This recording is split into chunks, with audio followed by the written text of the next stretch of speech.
coisa já com alguns alunos, mas oficialmente hoje a professora Judite nos procurou no recesso, bem na semana do ano novo ali.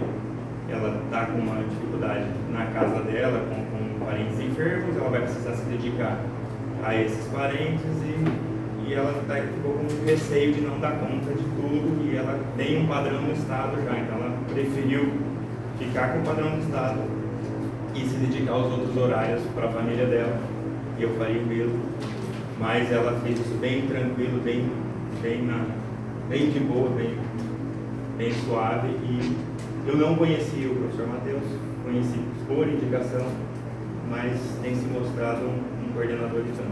Conseguiu montar uma equipe de peso para o próximo semestre, bem bacana. Certo? Vou deixar a fala com o professor e me despeço.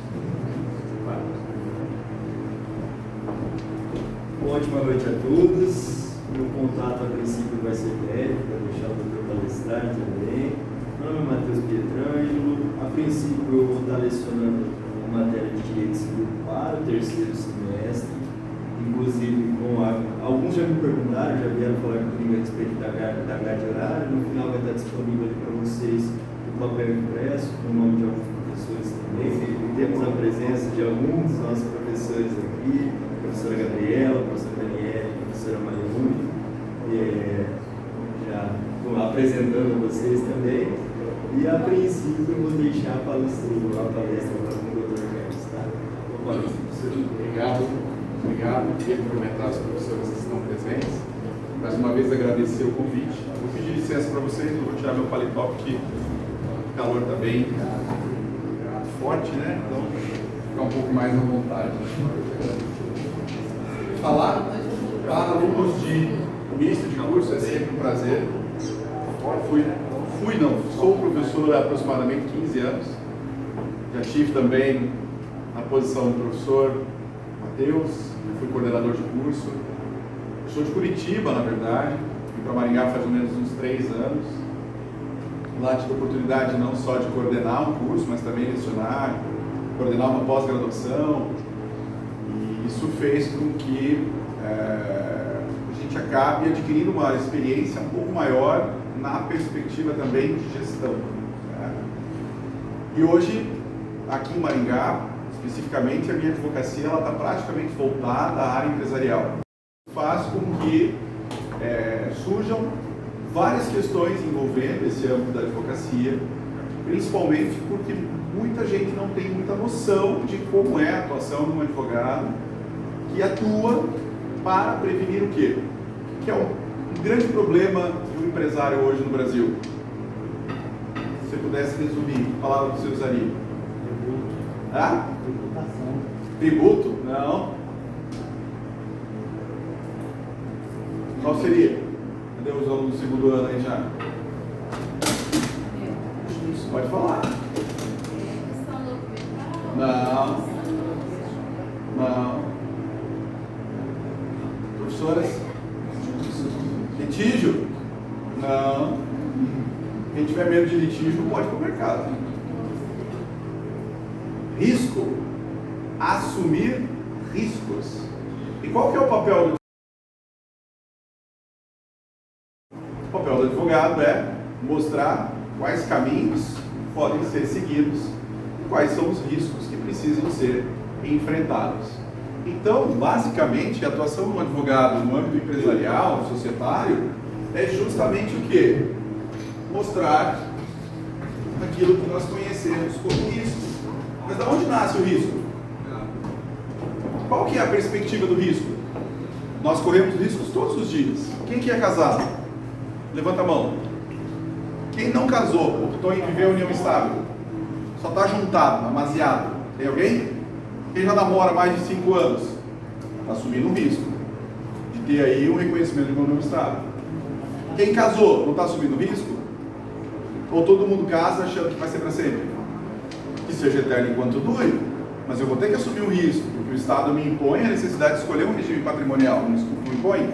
Quando vocês casaram, vocês não tiveram que escolher? Casei no civil, tive que assinar lá um documento no cartório, dizendo que eu estava ciente das consequências legais daquele regime patrimonial.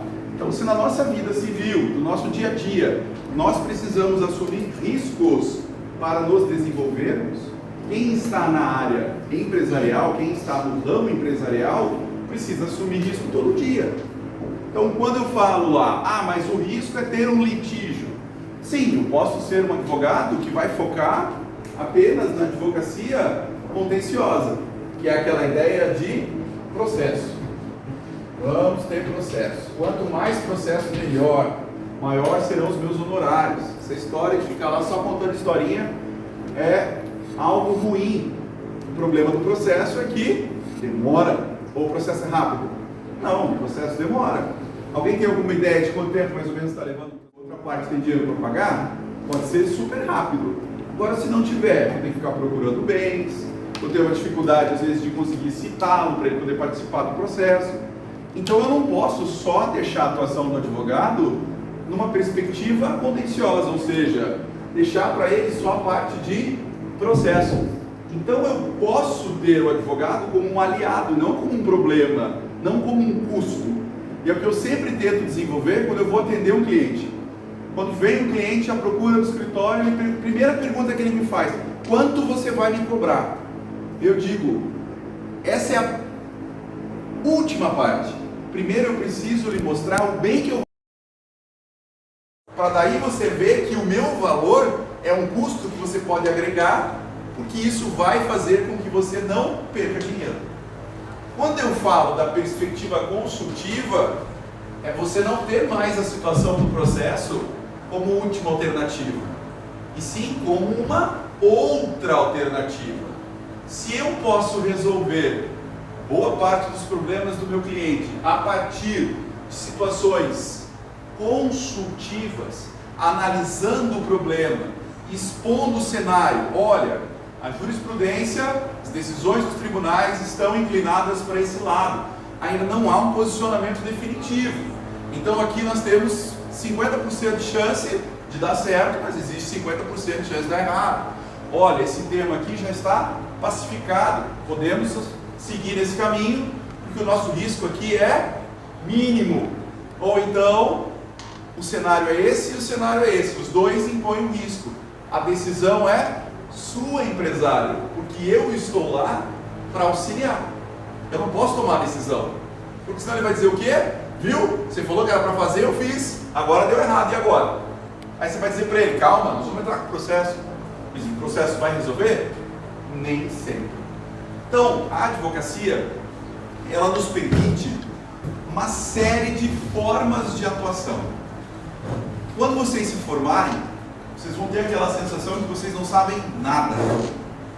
Por uma razão muito simples. Enquanto vocês estão na faculdade, vocês estão fazendo parte de um grupo que está no mesmo ritmo.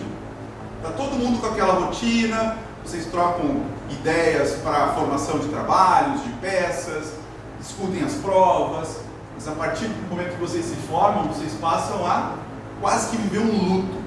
Parece que vocês perderam o pai e a mãe de vocês. Por quê? Porque aquela rotina até então existente acaba. E você se vê, na maioria das vezes, sozinho, tendo que nadar contra a maré. Contra a maré por quê? Porque quando você vai fazer a sua primeira petição, e os professores que estão aqui não vão me deixar mentir sozinho, a primeira coisa que você se pergunta é, será que está certo? Eu pedi para minha mãe ler, né? Eu pedia. Minha mãe olhava para mim e falava, você está louco? Eu falei, se você entender, eu sei que o juiz vai entender, então não vai ter dificuldade de compreender o que eu estou escrevendo. E qual que é o nosso, vamos colocar assim, qual que é a fórmula secreta da advocacia? Alguém sabe? Existe uma fórmula secreta? Não, não existe. Por que não existe uma fórmula secreta? Porque a advocacia vai se tornar um bom advogado com o decorrer do tempo. Ninguém nasce bom advogado. Ninguém sai da faculdade, passa no exame de ordem, vai atuar numa causa milionária e vai andar de Ferrari no dia seguinte. Isso é o que os TikTokers tentam vender aí. São perfis diferentes que a gente precisa entender, mas não necessariamente seguir. Por quê? Porque é um caminho difícil, não é um caminho fácil. E quando eu falo da necessidade de se desenvolver, é justamente você conseguir ter uma oratória adequada. Vocês vão perceber que a forma com que vocês vão falar, se expressar, se manifestar, vai mudar completamente a partir de hoje. Porque nós vamos ter que entrar dentro de um sistema que muitos de vocês não faziam parte. A não ser que alguém aqui já tenha trabalhado com cartório, ou algo vinculado aí à administração pública, que já tenha mexido com documentação. Porque vocês vão ver que o próprio vocabulário ele vai ser enriquecido. Existem algumas matérias, desculpe-se algumas das senhoras lecionarem, que às vezes a gente até se pergunta, mas por que essa matéria está fazendo aqui, né? Por que eu tenho que estudar isso, né? E muitas vezes a gente não compreende porque a gente quer ir logo para a questão prática do direito. Eu quero ver o direito penal, eu quero ir lá para a delegacia, eu quero ver como é que o delegado enquadra o cara, como é que instala o inquérito, né? Eu quero ir lá no fórum, eu quero participar de uma audiência. Mas para você chegar nesse momento, você tem que ter passado por um processo de formação, um processo de desenvolvimento. Eu tive a oportunidade em 2018 de participar de todas as audiências públicas que foram realizadas pelo Conselho Federal da OAB e pelo Conselho Nacional de Educação, que permitiu a revisão das diretrizes curriculares nacionais do curso de Direito. Como eu fazia parte da Comissão de Educação Jurídica da OAB da Seccional do Paraná e também coordenava um curso, eu ora ia pela OAB, ora eu ia pela instituição que eu representava. E qual era o papel dessas audiências públicas? Então eu reunia a sociedade civil interessada. Então, lá estavam coordenadores, professores, membros da Ordem dos Advogados do Brasil, pessoal do próprio Conselho Nacional de Educação, que é quem tem a competência para estabelecer essas diretrizes, enfim, se estabeleceu ali uma perspectiva de discussão para buscar o quê? Uma atualização das matrizes curriculares dos cursos de Direito. Se a gente for analisar por um contexto bem crítico, a gente vê que o nosso arcabouço legislativo da área do direito já está mais do que ultrapassado. Eu também sou da cadeira de Direito Civil, né? O professor Matheus falou ali que vai lecionar Direito Civil. Eu lembro de uma passagem do professor Gustavo Tepedino, fantástica, quando o Código Civil de 2002 entrou em vigor, porque foi bem quando eu estava entrando na faculdade. E aí eu peguei justamente a transição do Código de 16 para o Código de 2002. E ele dizia, é um código que já nasceu velho. Por que é um código que já nasceu velho? Porque o projeto dele iniciou em 1975, logo depois a gente tem o fenômeno da constitucionalização do direito privado, com a Constituição Federal de 88, e só em 2002 é que o projeto é aprovado, com um ano de vacância, em 2003 ele entra em vigor. Mas por que demora tanto? Por que o nosso Código Penal é uma colcha de retalhos de 1940? Porque o nosso sistema político, infelizmente, é assim. Hoje se discute a reforma tributária, que já se discutia lá no primeiro mandato do Lula, quando ele entrou, quando ele foi presidente pela primeira vez, e até hoje não passou. Por quê? Não há interesse da sociedade? Claro que há interesse. Se vocês forem ler um pouquinho sobre o direito tributário, que alguém aqui falou tributos, é um dos sistemas mais complexos do mundo. Quem trabalha com consultoria tributária é de outro planeta. Porque eu não tenho só as leis tributárias estabelecidas pontualmente de competência federal, estadual, municipal. Eu também tenho as decisões judiciais, mas eu também tenho o quê?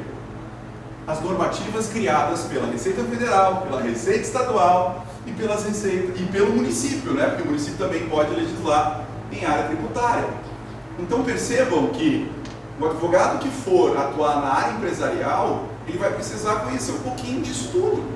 Claro que é evidente que eu não tenho condição de me atualizar todo momento, toda hora a respeito dessas situações. Mas eu vou ter que ter uma noção de direito tributário, vou ter que ter uma noção, às vezes, até de contabilidade. Eu já me vi analisando o balanço. Alguém sabe o que é um balanço? O balanço nada mais é do que um documento contábil que o contador produz, porque é um documento obrigatório, você tem que fazer, onde vai estar lá escrito todas as receitas, todas as despesas, o ativo, o passivo, em que o sócio administrador da empresa assina junto com o contador, e essa documentação é fiscalizada pela Receita. Aí você fala, mas você, advogado, tem que analisar um balanço? Não, no começo eu não sabia. Aí você senta do lado do contador e fala, meu amigo, me diz aí, o que é importante a gente saber desse negócio aqui? Porque isso não ensina na faculdade. Ué, mas como que não ensina na faculdade? Voltando, nessas discussões que eu tive a oportunidade de participar, se buscava justamente o quê? Atualizar a grade do curso de Direito, visando esse perfil do século XXI que nós estamos vivendo. Porque a grade do curso de Direito era de um perfil antigo, antiquado. Se discutia, não sei se as doutoras tiveram oportunidade, estudar Direito Romano. É importante? É, mas assim, não para ocupar 40 horas, 80 horas, como em algumas instituições, ocupava. Você pode estudar Direito Romano, não como matéria específica, mas como um tópico da disciplina de História do Direito. Mas algumas faculdades ainda mantinham essa perspectiva mais, vamos colocar assim, tradicional do curso, e isso de alguma forma acabava prejudicando. Por quê? Porque não deixava espaço para outras matérias que são também de extrema importância, mas que estão vivenciando um contexto atual. Por exemplo, todo mundo aqui já ouviu falar sobre direito digital? Provavelmente alguém vai dizer assim, nossa, eu nem sabia que existia. Mas alguém já fez alguma compra no Shopping, no AliExpress, nas Americanas, no Submarino, onde mais? Na Shein. Tudo isso envolve o quê? Contratos eletrônicos, direito do consumidor, direito digital. Por que não estudar isso na grade e vocês se tornarem especialistas em direito digital dentro de um contexto em que todo mundo hoje quase que respira o mundo digital? Hoje você assina documento pelo celular. Você não precisa nem ter impressora mais no escritório. Eu costumo dizer que a geração mais nova, eu me formei em 2006, hoje talvez não tenha nem arquivo mais no escritório. Estão mais preocupados em quê?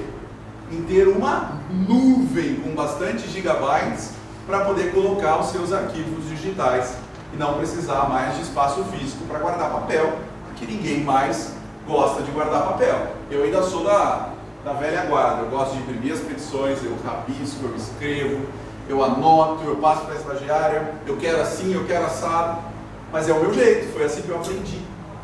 Eu peguei a fase do processo físico, em que o fórum funcionava até as 6 da tarde e o protocolo era manual. E aí o advogado que você estava estagiando deixava para cumprir o prazo 5h45. Aí ele imprimia quando não acabava a tinta da impressora, quando não acabava a energia do escritório, dava o processo para você e falava, corre. E aí você tinha que sair correndo, literalmente, de terno, gravata, subia o fórum correndo, e lá tinha umas janelinhas assim, ó. Não sei como que é aqui em Maringá, porque eu não tive essa experiência aqui. E o cara ia baixando assim, ó. Aí você vinha e jogava o processo para dentro do cartório e falava, pelo amor de Deus, protocola. Por quê? Porque se não protocolasse, perdia o prazo. E aquilo poderia causar um prejuízo para o cliente. Hoje a vida do advogado está uma maravilha. Por quê? Porque a gente não tem mais o limite das 6 horas da tarde. Agora o nosso limite é 11h59 da noite. Então eu posso ir para casa, tranquilo, jantar, colocar meu filho para dormir e tal. E aí depois eu posso ir lá protocolar prazo, porque o sistema admite. Afinal de contas, né, um dia só vira depois de meia-noite. Você protocola até as 11h59. Então você acaba virando meio escravo desse sistema.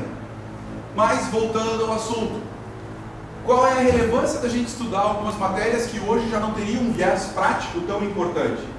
Alguém aqui, por exemplo, vai buscar conhecimentos específicos em... Dá um exemplo aí, professor. Uma matéria que a gente teve que hoje não tem mais menor função.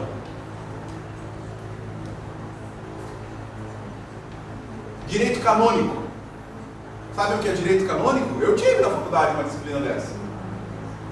O que é o direito canônico? Quando vocês forem estudar direito de família, vocês vão entender bem essa dinâmica. O direito canônico, na verdade, é o direito regulado pela Igreja Católica Romana, e a partir disso influenciou todo o cenário legislativo português e majoritariamente católico. Tivemos uma forte influência aqui com a perspectiva do direito canônico. As pessoas estavam me procurando para que eu ajuizasse uma ação lá na Cúria, que é o órgão responsável da Igreja Católica em julgar situações de cunho religioso religioso para anular o casamento. É o primeiro caso que apareceu no escritório, que eu tinha dado uma palestra e falei sobre essa, era uma perspectiva de evolução do direito de família, e aí um aluno me procurou que ele queria anular o casamento. Eu falei, mas qual o objetivo de anular o casamento religioso? Não, porque eu conversei com o padre da minha igreja, ele falou que para casar de novo na igreja é só anulando. Eu falei, esse casamento é um sacramento, que Deus uniu, o homem não separa. Não, mas a igreja deixa anular. E anula pelo quê? Vocês sabem a motivação do direito canônico para anulação? Erro quanto à pessoa. O que é erro quanto à pessoa? Eu acreditava que ela era uma pessoa, e na verdade ela se mostrou outra. A ausência de filhos ou ausência de atividade sexual para a Igreja Católica é importante que as partes procriem. Não é à toa que durante muitos anos foi proibido pela Igreja o uso de métodos contraceptivos. Então a parte mais legal, você quer deixar a pessoa enfurecida, entra lá com o processo na cúria querendo anular seu casamento, dizendo ela não quer ter relação sexual, ou ele não quer ter relação sexual. Aí ele vai chegar lá e vai dizer assim, não, isso não é verdade, isso é mentira. Aí quem que vai julgar? Um padre. Vai dizer, realmente, ele tem razão, anula, pode casar de novo. Vai lá, véu, grinaldo, bonitinho, entra. Ou então, não ficou provado, não está suficientemente provado, então vai ter que permanecer casado no religioso. Então, se você quiser casar de novo no civil, você pode, mas na igreja não poderá casar. Então, essas influências são importantes para que a gente pelo menos entenda o cenário do porquê funciona assim hoje. Aproveitando um gancho, lá em 1916, por que não tinha divórcio? Porque você acha que o Estado ia criar um conflito com a igreja lá em 1916? Na verdade, em 1891, quando o projeto iniciou, né? Eles não queriam, a igreja era considerada um quarto poder. Então, por que eu vou criar problema? Eu deixo só a possibilidade de anular o casamento. Sabe quando que surgiu o divórcio no Brasil? Alguém sabe? 1977, com a lei do divórcio. 1916, primeiro Código Civil Brasileiro, 1977. E não era fácil, não é que nem hoje. Você faz o test drive, vai lá, casa, mora junto, aquela alegria. Não. Você tinha que mostrar a culpa da pessoa, você tinha que entrar com o processo de separação primeiro, aí tinha que esperar o tempo da separação, que eram 2 anos, para daí entrar com o divórcio. Então assim, não era uma coisa fácil, mas todo mundo há de convir comigo que ter uma disciplina de direito canônico não faz o menor sentido.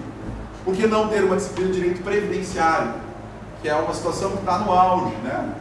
Eu falo sempre que quem abrir o seu escritório de advocacia, primeira ação ou vai ser uma ação de família ou vai ser trabalhista previdenciário. Por quê? Porque faz parte do nosso cotidiano. Professor, eu prefiro que venha uma ação de direito digital. Então, se especialize nessa área. E ao invés de você colocar lá na sua placa, no seu escritório, que você é especialista em tudo, você vai dizer que você é especialista só naquilo, só que aí você também vai levar um certo tempo para fazer girar o seu escritório. A não ser que você já entre calçado, né? Abrir o escritório já tendo várias empresas para atender e tal, que é o mundo ideal. Algo difícil de acontecer. Para quem advoga sabe da dificuldade real todo dia, não só de conquistar cliente, mas fazer com que ele pague. Porque os boletos não esperam, né? Eu não posso dizer para a pessoa assim, não, eu só vou trabalhar no sucesso, a hora que sair a gente recebe junto. Porque ela não vai pagar o aluguel do meu escritório, meu estagiário, meu telefone, minha luz, minha água.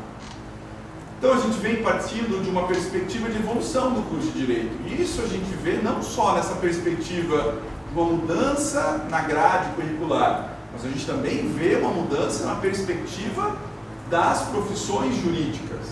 Quando eu me formei lá em 2006, já existiam os concursos públicos e já existia a concorrência, mas não existiam tantas faculdades. Hoje nós temos menos concursos públicos e mais faculdades. Quem aqui quer fazer concurso público? Levanta a mão. Uma. Quem quer advogar? Quem não sabe o que vai fazer? Nem sabe o que vai fazer. Isso não é possível. Quem está com vergonha de dizer? Quando eu entrava lá em Curitiba na sala, eu perguntava na sala do primeiro período, quem quer concurso? Quando eu entrava, aí tinha 2 lá que levantavam a mão. Eu pensava, ou não escutou ou está com vergonha, né? Vai fazer o quê? Ah, não, eu quero advogado. Nossa, exceção. Quando você descobre o caminho que vocês vão seguir? O professor advoga, né? Quando o professor descobriu que o seu caminho era advocacia? A partir do momento que eu vivenciei a advocacia na prática. Professor, advoga? Sim, Quando que a professora se descobriu advogado? só na prática. Na prática. Também. Também. Eu queria ser delegado. Entrei na faculdade fissurado. Vou ser delegado, vou ser delegado, vou ser delegado, eu vou ser delegado. Só que eu precisava pagar minha faculdade. Minha mãe falou, eu vou ir de 6 meses. Aí eu fui para o estágio. E aí eu comecei a vivenciar aquilo que chamavam de ser advogado. Tá?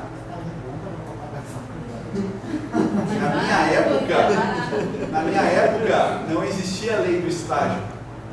Na minha época, você trabalhava de graça. E aí o que eu consegui? Eu consegui uma bolsa trabalhando na faculdade. E aí eu trabalhava 8 horas por dia e ganhava 80% de desconto na minha faculdade, como estagiário da Procuradoria Jurídica da instituição. Porque a maioria dos meus amigos só queriam trabalhar para banco, que era o melhor estágio na minha época. Eu pagava de faculdade, se não me engano, acho que era R$690 na época, isso em 2000 e... Entrei na faculdade em 2002, não lembro agora. O banco pagava R$800. Você quer ver um negócio que era fantástico? Representante de medicamento. Pagava 2.000. Mas qual que era a atividade jurídica que esse aluno fazia?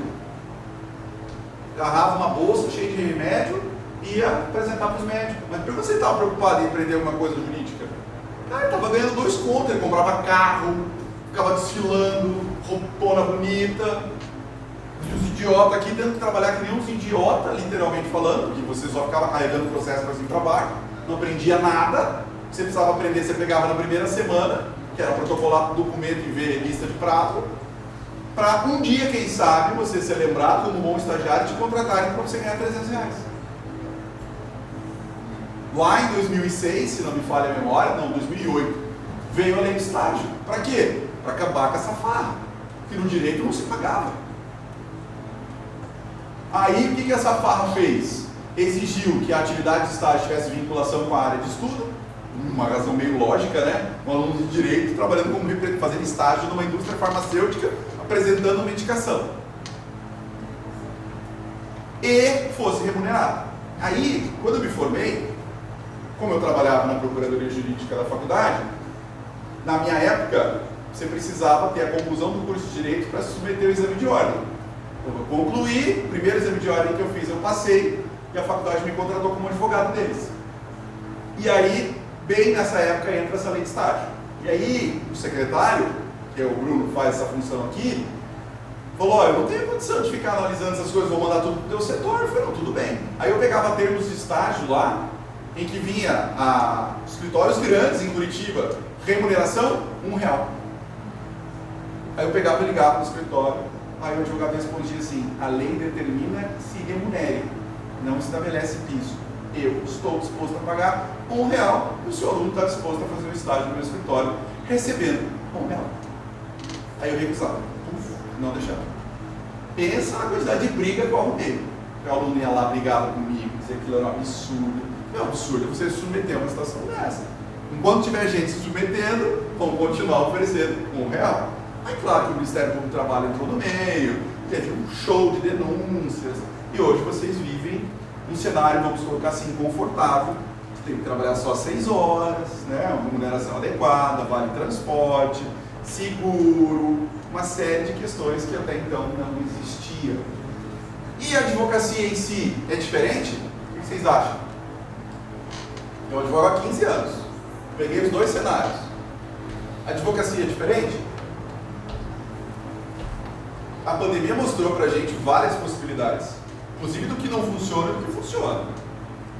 Por exemplo, uma coisa que eu particularmente não concordo é fazer audiência de instrução com oitiva de parte e testemunha por vídeo.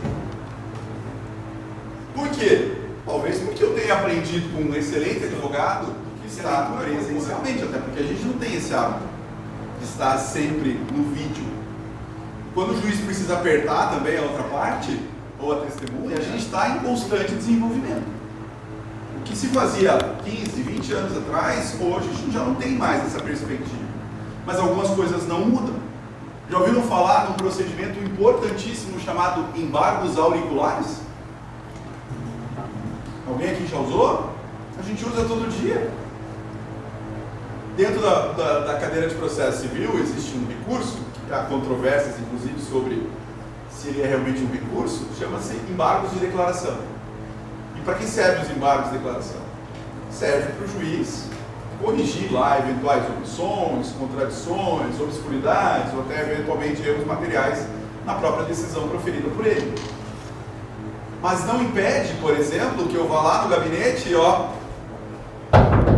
com licença, será que seria possível conversar com Vossa Excelência um minuto? O juiz é obrigado a receber. Por maior que seja a dificuldade que ele crie, ele é obrigado, isso é uma prerrogativa da advocacia.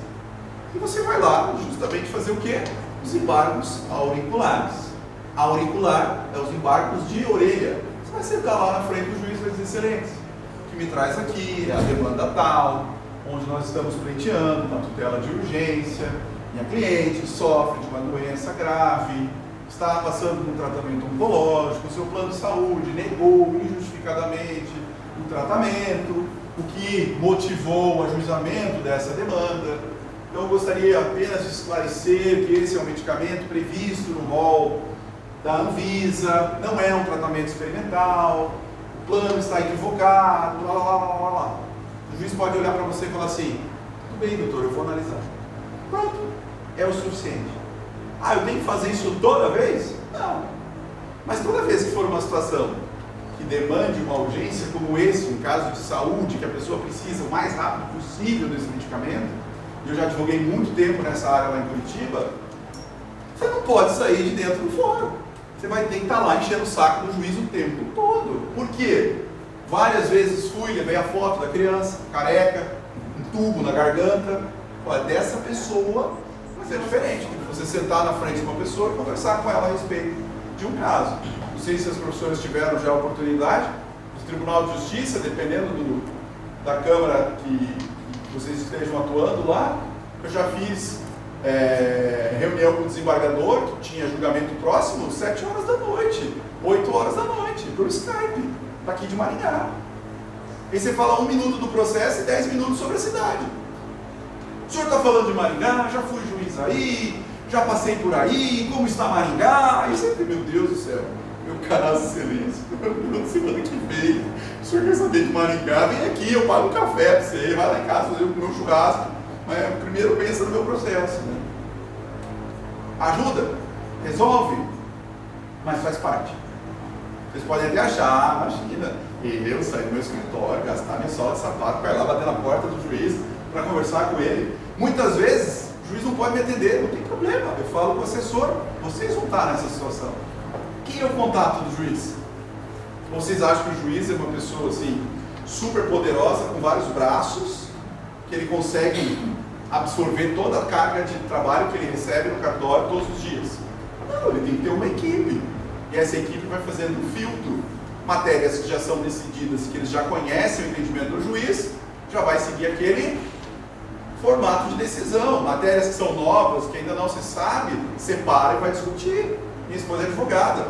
Durante a faculdade ela foi assessora de juiz por 5 anos. Só não foi juíza porque acho que não conseguiu insistir mais um pouquinho, faltou muito pouco. Aí ela acabou indo para o mestrado, daí me conheceu, daí a gente casou e as coisas vão se perdendo. Ah, foi uma boa opção para ela? Deve ter sido, casou comigo, né? Mas brincadeiras à parte, era o sonho dela. Ela queria ser magistrada, eu queria ser delegado. Eu acabei sendo advogado e professor universitário. Ela a mesma coisa, acabou sendo advogada e professor universitário. Então, além da advocacia, vocês também podem seguir o caminho da academia.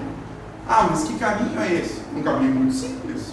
Você vai se formar, vai fazer uma pós-graduação, depois você pode fazer um mestrado, depois você pode fazer um doutorado, depois você pode fazer um pós-doutorado.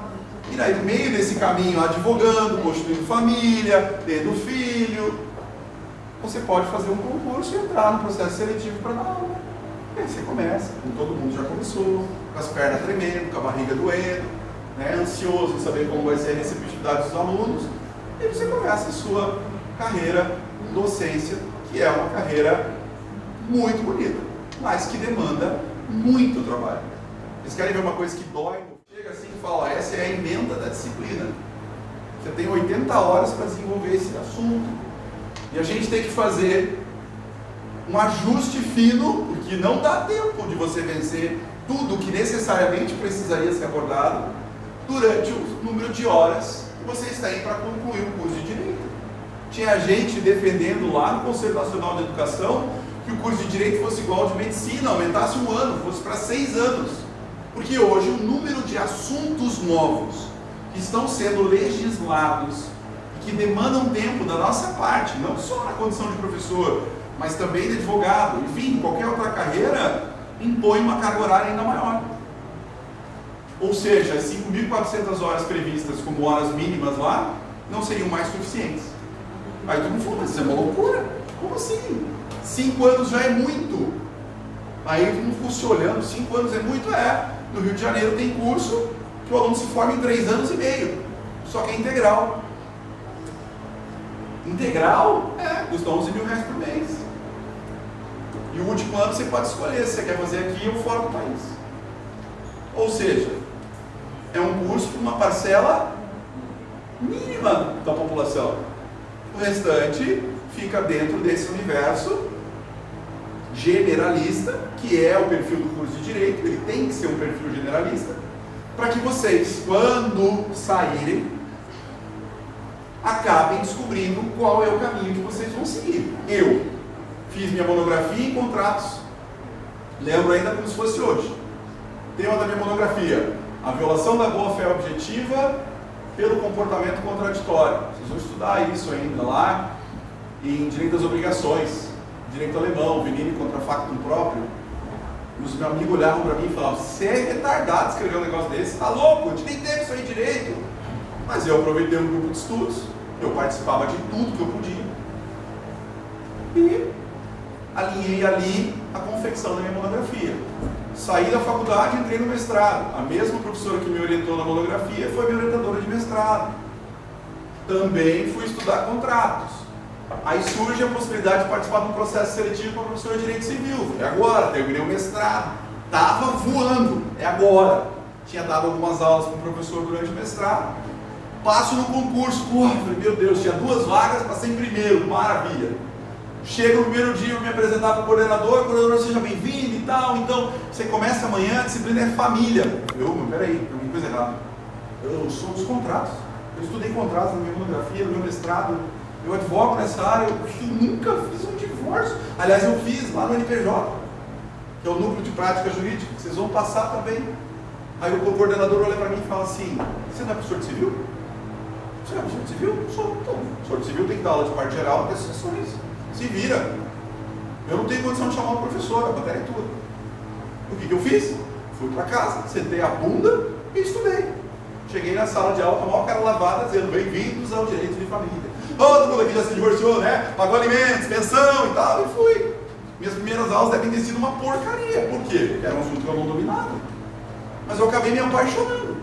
Tanto é que, um belo dia, um aluno olhou para mim e falou, onde é que eu faço uma pós em família? Eu falei, boa pergunta. Por que você não abre uma? Eu falei, é boa ideia. Aí fui lá na Beneconte, na Academia Brasileira de Direito Constitucional.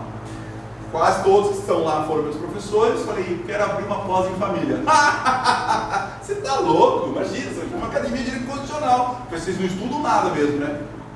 Por que não? Falei, ué, o direito de família é o que é hoje por conta do direito constitucional. Se não fosse ele, nós estaríamos lá com o direito canônico, ali embaixo do braço, advogando. Aí eu provei por A mais B que existia vinculação. E eles falaram, tudo bem, lança. Eu abri, pum, primeira turma fechou. E tá lá, funcionando até hoje. O professor Ricardo Calderon está lá, terminando de tocar junto com o professor Felipe Franco. Eu e o Calderon abrimos o curso e até hoje é um sucesso. Ah, mas hoje você não advoga mais em direito de família? Claro que advoga. Mas você vai chegar no momento em que você vai começar a escolher. Você vai começar a selecionar, porque o advogado de direito de família é mais psicólogo do que advogado. O empresarial também. O empresarial vai dizer assim, seu contrato é para atender a empresa, né? puxa, mas eu estou com um pepino lá, meu irmão, tá dando problema no carro e tal. Você não pode ver isso aqui? Você fala, não, podemos ver, eu cobro tanto. Não, você vai me cobrar, você faz tanta coisa aqui pra gente. Você está com a gente há tanto tempo, você tem um futuro brilhante aqui com a gente e tal, né? E a faca vai entrando, Quando você vê, você está atendendo a família inteira de graça, recebendo lá um valor mensal pequenininho, e o cara ainda acha que você ganha muito. Então, tem que ter um jogo de cintura muito grande nessa perspectiva. E vocês só vão aprender isso na prática. Então, se eu posso aqui dar um conselho a vocês, façam um estágio. Tentem vivenciar as profissões. Eu, por exemplo, queria ser delegado e nunca tinha entrado numa delegacia. Eu fui entrar na delegacia durante a faculdade. Então, assim, como saber se aquilo é bom sem ao menos vivenciar? Sem pelo menos passar um dia lá. Vou chegar lá na delegacia e falar, olha, eu sou aluno do direito, eu queria passar um dia aqui vivenciando o cotidiano. Provavelmente eles não vão deixar, porque é uma área de risco, né? Mas eles vão dizer, olha, você pode se candidatar a fazer um estágio aqui na delegacia. Aí teve um aluno meu que falou assim, professor, eles vão dar um colete, uma arma? Claro, com certeza. Que não, né? Você é estagiário, você não é policial. Mas você vai lá e vai acompanhar oitiva, vai montar inquérito, você vai ver efetivamente a participação do delegado dentro desse processo penal acusatório que nós vivenciamos. Ah, não, eu quero ser um advogado de direito de família. Então a primeira coisa que você tem que fazer é comprar uma caixa de lenço. Aí você vai pôr lá na mesinha e você pode saber que você vai usar. Ou vai ser familiar o cara que vai estar chorando, ou para as crianças ranhentas que vão estar lá junto, chorando, querendo brincar com suas coisas do escritório e você pedir, pelo amor de Deus, para não mexer. Agora, eu quero ser juiz. Beleza, se candidata, vai fazer lá um concurso para fazer estágio num gabinete, e você vai vivenciar como funciona um gabinete de juiz, como que o juiz atua, como que o juiz trabalha. Quero ser promotor de justiça, eu quero participar do júri, quero condenar as pessoas.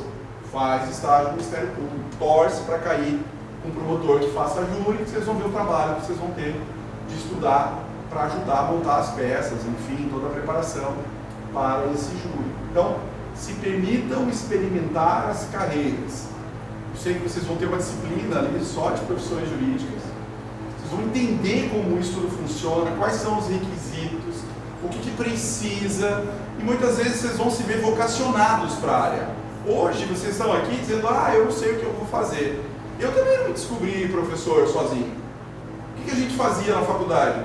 Semana de prova, a gente se reunia na faculdade um pouco antes, começávamos a tirar dúvida do outro. Aí um belo dia, direito sucessório, não é uma matéria fácil, porque você tem que fazer conta, né? E eu já vim para o direito porque eu não gosto de fazer conta, né? Tem que fazer lá divisão patrimonial por cabeça, por estirpe percentual, fração. Não, isso é muito difícil, é o último ano só, então não tem problema. Lá dá para aprender. E aí eu fui para o quadro e expliquei. Daí um amigo meu olhou para mim e falou, cara, você tinha que ser professor, sua explicação ficou melhor que a dele. Eu fiquei com isso na minha cabeça, dei risada e tal. Aí quando eu estava no mestrado, fui apresentar um trabalho. No mestrado a gente tem essa dinâmica de seminário, apresentar trabalho e tal.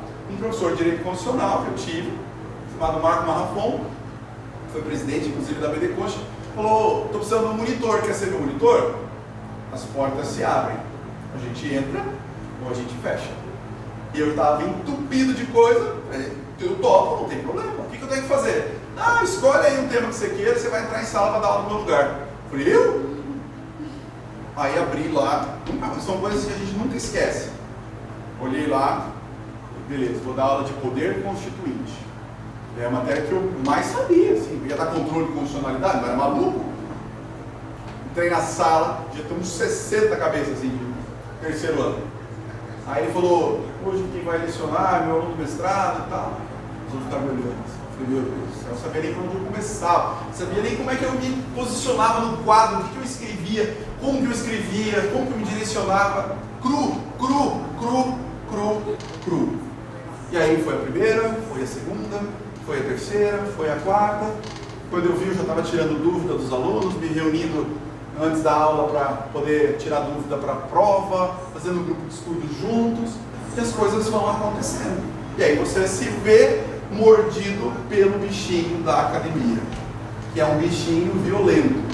né? Quando você entra, dificilmente você consegue sair, justamente porque o que nos estimula a estar aqui é o interesse de vocês. Aproveitem a faculdade de vocês, não percam tempo, estudem o máximo, suguem os seus professores. Tem vários alunos que dizem para mim assim: ah, professor, eu não estou conseguindo levar numa boa minha faculdade, mas depois eu faço um cursinho e dá tudo certo. Não joguem dinheiro fora, não joguem tempo fora. Hoje o que nós temos de mais valioso é tempo. Quando me perguntam no escritório: o que você vende? O que você vende? O que você vende no seu escritório? Serviço. Não. O que você vende? Tempo. Como que você vai avaliar para dar um preço num caso? Primeiro eu vou olhar se a pessoa está bem vestida, que carro que ela chegou. Não. Ele vai chegar, eu vou analisar a complexidade e quanto tempo aquilo vai me demandar. Então eu vou dizer: olha, eu cobro o preço de tabela da OAB, que é a exigência, ou eu posso cobrar 3 vezes o preço da tabela, porque o meu tempo e a minha carteira de clientes permite que assim eu faça. Só que demora. No começo você pega tudo. Você começa a ver as contas chegando, a pessoa chega lá e fala assim: caí na calçada, venha, pum, vai, pum, juizado especial. E a vizinha me xingou, venha, pum, juizado especial. Quando você vê, você está com um caminhão de porcaria que não dá dinheiro, mas você está tendo experiência, vivência. Para quando você pegar uma coisa mais complexa, você já sabe como você vai no juiz, você já sabe como você vai abordar um promotor, você já tem aquela vivência que vai permitir tratar de causas mais complexas no momento adequado, quando você tiver essa chance. Eu tinha praticamente 2 meses de advogado, fui fazer uma sustentação oral no STJ. Como assim? Pois é, o dono do escritório que eu trabalhava falou: ó, não vou poder ir, você vai. Tá bom. Fiquei lá no espelho, que nem um doido, treinando.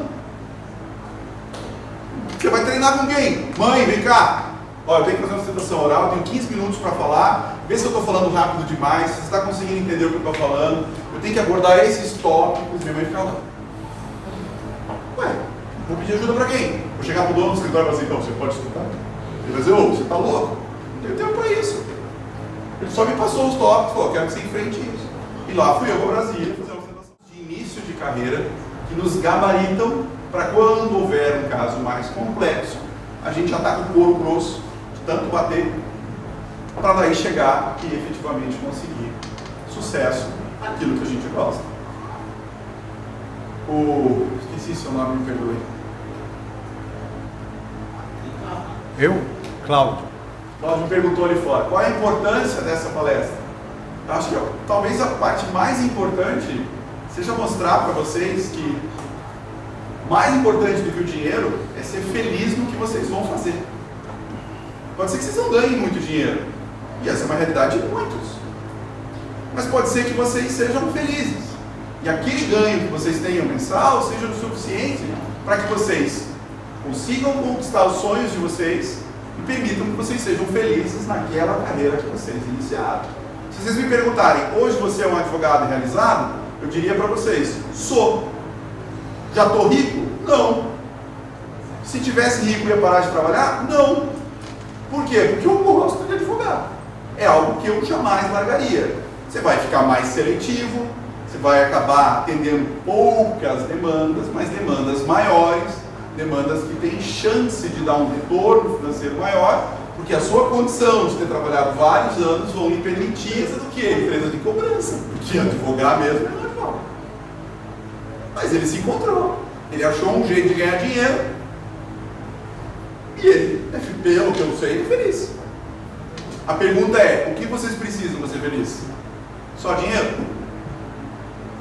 Vocês precisam se encontrar, vocês precisam aproveitar as oportunidades para justamente encontrar essa felicidade. Eu estava em Curitiba, casei com uma maringaense durante o mestrado, montei toda a minha carreira profissional lá, mas sabia que o momento adequado a gente viria para Maringá, porque ela me falou: eu vim estudar em Curitiba, mas eu quero voltar para minha cidade. Eu falei para ela: se for bom para a gente vai. Eu levei 1 ano e meio para me mudar para cá, ela já estava aqui. Eu ficava em Curitiba e Maringá, toda semana de avião. Curitiba, Maringá, Curitiba, Maringá.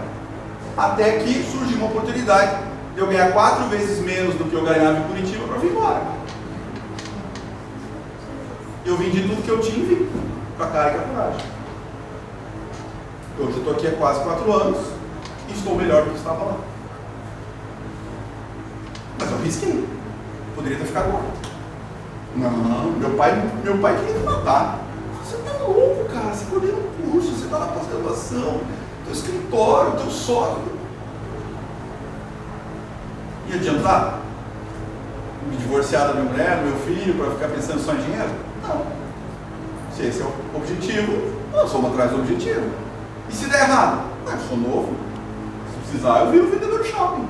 Nada contra vendedor de shopping. Tem amigo meu que vende em shopping, ganha muito dinheiro. Tem amigo meu que se formou em direito, é corretor de imóveis. Está muito bem hoje. E essa é a grande sacada do direito. Ele te habilita a trabalhar em qualquer profissão. Por quê? Porque você vai aprender a argumentar. Vocês vão sair daqui outra pessoa. Vocês vão sair daqui falando em público, porque vocês vão viver disso. Se vocês não falarem em público, vocês não vão conseguir advogar. Vocês têm que sair daqui escrevendo melhor do que vocês estão entrando, porque a atividade de vocês cotidiana será escrever, não para vocês, mas para alguém ler. Porque quando eu brinquei que eu dava as peças para minha mãe ler, era justamente isso. Se minha mãe entender, todo mundo vai entender. Afinal de contas, eu não posso escrever para mim. Você quer ver uma coisa que eu tenho pavor? É pegar uma petição que eu vou ler e eu não consigo entender. Isso me dificulta até defender. Ou então está lá carregado de juridiquês lá, a pessoa começa com latim do começo ao fim. Aí você fica pensando, gente, esse cara escreveu para quem isso, né? Acho que ele estava um dia com dor de barriga e ele resolveu fazer essa besteira aqui, que não é possível. E tem, assim como tem decisões judiciais, você também não entende.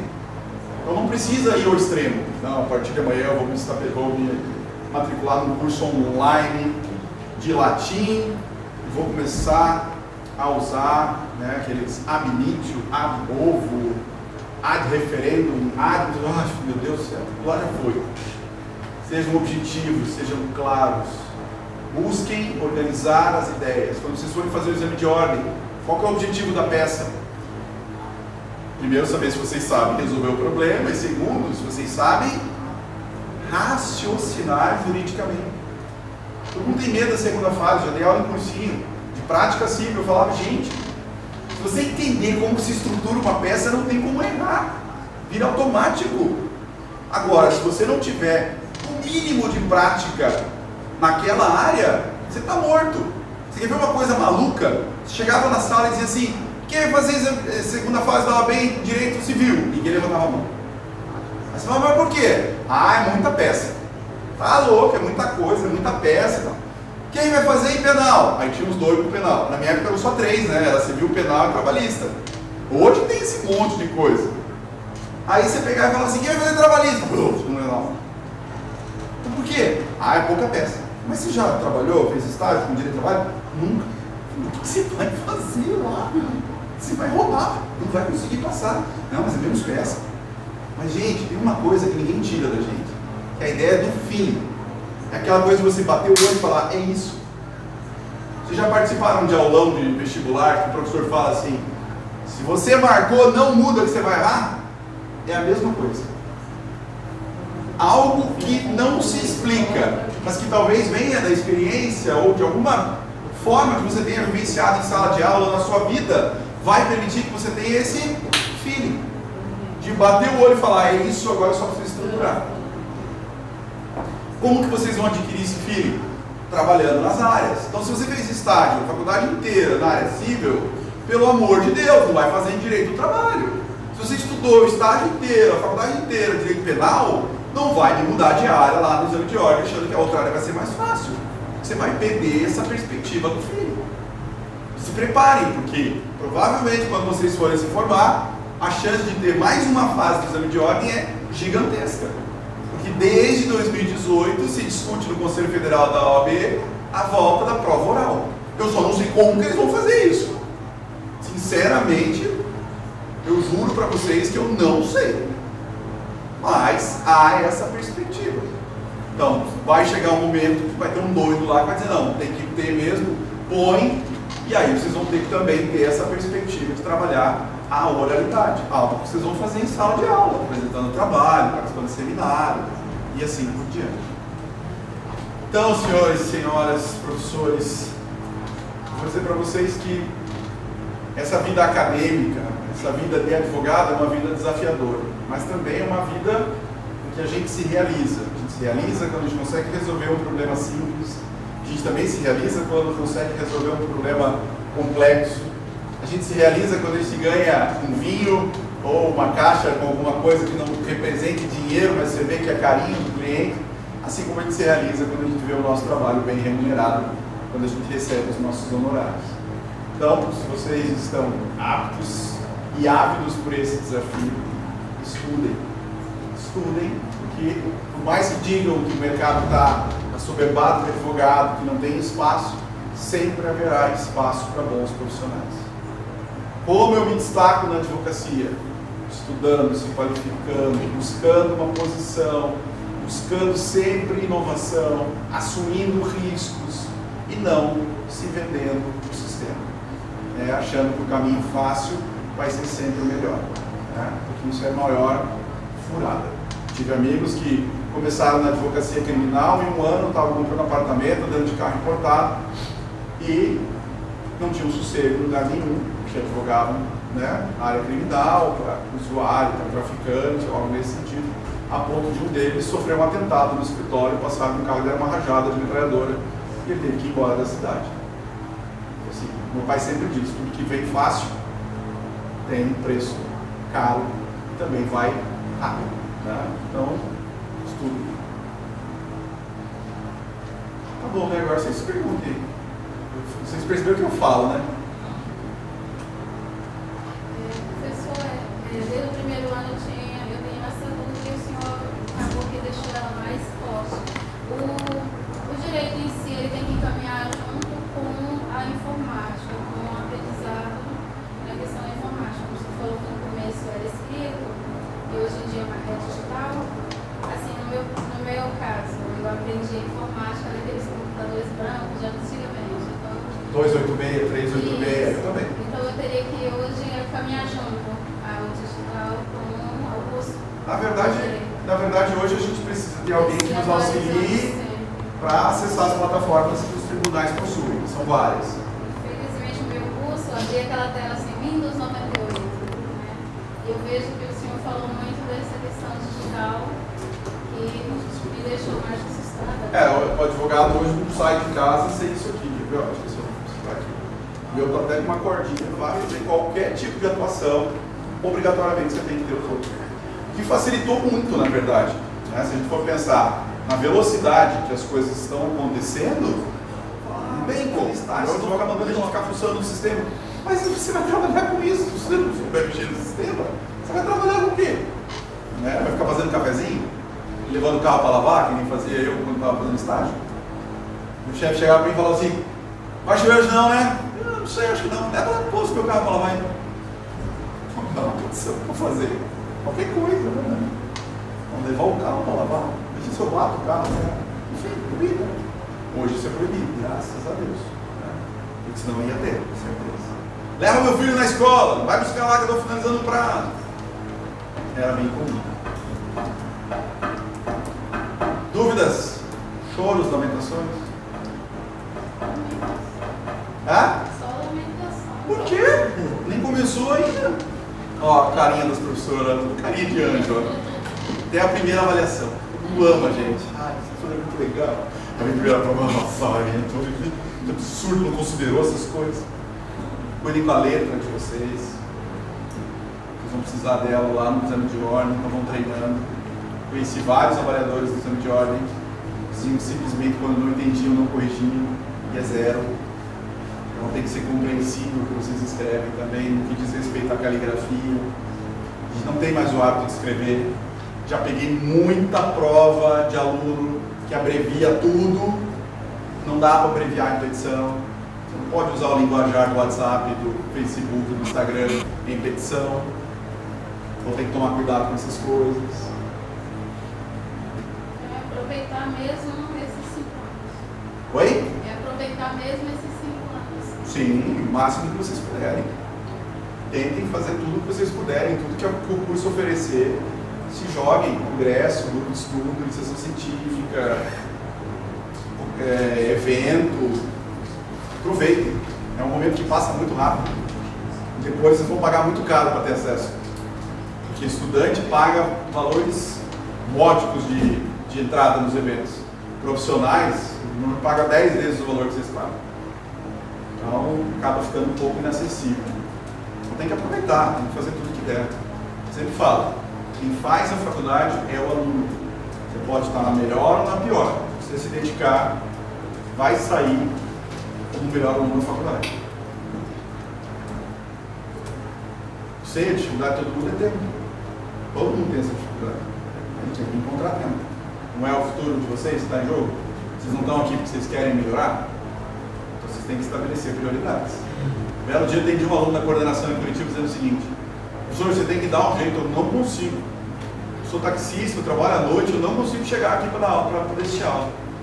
Aí eu tive que olhar para ele, respirar fundo e dizer, então a sua prioridade nesse momento não é cursar faculdade de direito, você vai ter que escolher. O senhor está mandando trancar o curso? Não, a decisão é sua. Estou dizendo que são duas coisas incompatíveis. Eu não tenho como criar um cenário especial para você, porque você é taxista. Porque eu vou ter aqui vários outros profissionais que também dependem do emprego para estar estudando e têm os seus horários, suas famílias, suas dificuldades.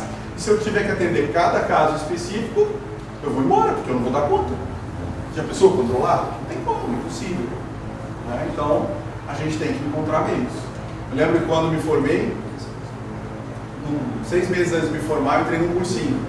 Então eu estudava, fazia um cursinho de manhã, fazia estágio à tarde, faculdade à noite. Eu ainda chegava, tomava banho, jantava, estudava. Meu limite era até 2h30, 3 horas. E aí eu ia revisando os conteúdos. Tinha vezes que meu pai sentava lá, ficava lendo alguma coisa. Eu fui nesse ritmo. Acho que eu perdi, sei lá, uns 12 quilos. Minha mãe falava, você vai morrer, come. Não dava tempo do organismo, acho que, absorver. Foi uma fase enlouquecedora. E aí, quando eu estava próximo de terminar o curso, abriu a seleção do mestrado. Aí um amigo falou, vamos fazer? Eu falei, cara, se a gente não passar na OAB e passar no mestrado, acabou, não vamos passar nunca mais esse troço, né? Não, vamos fazer. Aí a seleção do mestrado, normalmente o edital estabelece lá alguns livros que você tem que ler e são feitas perguntas em cima daqueles livros. Aí eu larguei tudo que eu estava fazendo, fiquei uma semana sem ir no cursinho, sem estudar para a OAB e fui ler o tal do bendito livro. Eram 7 livros, eu li 3, ele leu 4, porque ele tinha mais tempo que eu, fizemos fichamento, trocamos, fizemos o processo seletivo passando. Falei, agora ferrou. Ele não tinha nem feito exame de ordem ainda. Então fala, quando a gente coloca um objetivo, tem que focar, assim como tem ex-aluno meu que levou 4 anos para passar para juiz, quando passou em 3 concursos ao mesmo tempo. O nome dele chama Rafael Psula, é um dos alunos mais brilhantes que eu já tive nesses 15 anos de magistério. Foi meu estagiário, foi meu orientando de monografia, o pai dele era oficial de justiça e o foco dele era ser juiz federal. Falei para ele, então se você quer ser juiz, você vai terminar o seu curso e vai estudar. Se você quiser, eu te ajudo aqui no escritório com alguns processos para você poder comprovar seus anos de experiência profissional, que são 3 anos. Você faz algumas coisas para mim aqui e tal, mas você vai estudar. Meu foco é esse. Beleza, no primeiro ano ele até estava lá no escritório algumas vezes, fazia algumas coisas. Depois ele falou, não estou conseguindo, eu vou só estudar. Talvez como é que você vai comprovar e tal? Não, eu vou tocar aí nos processos e tal, mas não quero ficar mais no escritório. Eu falei, então beleza. Sumiu, não vi mais. Um dia ele me ligou, está na faculdade? Eu falei, posso passar aí? Pode. Chegou lá com vinho, vim te agradecer. Eu falei, por quê? Lembra que eu te liguei pedindo orientação dos livros e tal? Passei no concurso para juiz em São Paulo. Eu falei, pô, que maravilha, parabéns e tal. Mas também estou na prova oral juiz do Mato Grosso do Sul de São Paulo, que é o TRF 3, né? 3, né? 3 ou 2, agora não lembro. E também estou no Nordeste, no TRF, não, TRF no Brasília. Ah, não sei, eu não lembro lá o nome. Eu falei, cara, como assim? 3 concursos ainda de matérias diferentes. O juiz estadual, são matérias absolutamente diferentes do juiz federal. Ele falou, eu cheguei no estágio que agora eu passo no que eu quiser. Aí ele tomou posse em São Paulo, passou no tribunal, para juiz federal também em São Paulo e passou no Nordeste. Aí ele pediu a exoneração de São Paulo e assumiu no Nordeste. Tá lá. Ele mexe e manda foto, camarão. Vem me visitar! Fácil, né? Você vai pagar o camarão? Paga uma lagosta, pra que eu for. Ó, juiz, né, cara? Juiz federal tem que pagar lagosta. Mas é foco, gente. Se tem uma coisa que eu aprendi, é foco e se arriscar. Vocês acham que vai dar certo, acreditem. Se vocês não acreditarem, ninguém vai pegar na mão de vocês e vai levar vocês. Vocês vão ter que fazer por vocês mesmos. Tá? É isso, professor? Até amanhã. É uma coisa que eu adoro fazer, uma coisa que me desliga do mundo. Mas é isso, não tem muito que acrescentar não. Sucesso para vocês, não desistam, não é fácil. É um curso chato, é chato porque vocês vão sair da normalidade, da habitualidade. Vocês vão ter que se acostumar com leituras que vocês não tiveram no ensino médio. Então vai ter momentos que vocês vão falar: o que eu estou fazendo aqui? E vocês vão ter que ver qual é o propósito de vocês, para poder, obviamente, enfrentar tudo isso e ir um passinho de cada vez. Tá? Então é isso. Primeiramente, queria agradecer em nome da instituição a presença do professor Carlos Chico. Acho que é um prazer para todos nós ter um profissional de referência na advocacia aqui, contando um pouco da experiência. A intenção dessa semana, na realidade, hoje com o professor, amanhã vai vir o delegado Luiz Alves, e na quinta-feira vai vir mais uma advogada que vai contar um pouco da experiência dela no universo da pós-graduação, não só na advocacia. O que a graduação, o momento que vocês estão vivendo hoje, o que o primeiro ano do direito dela influenciou ela lá na frente. Ela fez um mestrado fora, ela teve essa oportunidade por conta que ela valorizou esse momento que vocês estão vivendo hoje. Então a nossa intenção é que vocês vejam que vocês estão numa fase super importante da vida de vocês, para vocês valorizar o agora mesmo, aproveitar tudo que tem na instituição, tudo que a gente pode oferecer a vocês e viver todos os momentos que forem ofertados mesmo. Muito obrigado pela presença de todos, mais uma vez muito obrigado pela presença do professor, das professoras, dos alunos. A instituição disponibilizou um salgadinho ali atrás, no momento de vocês também, para caso queira falar com o professor, caso queira falar comigo, está disponível também. Vou deixar uma lista de presença ali atrás, aos que não assinaram ainda, para estar assinando ela.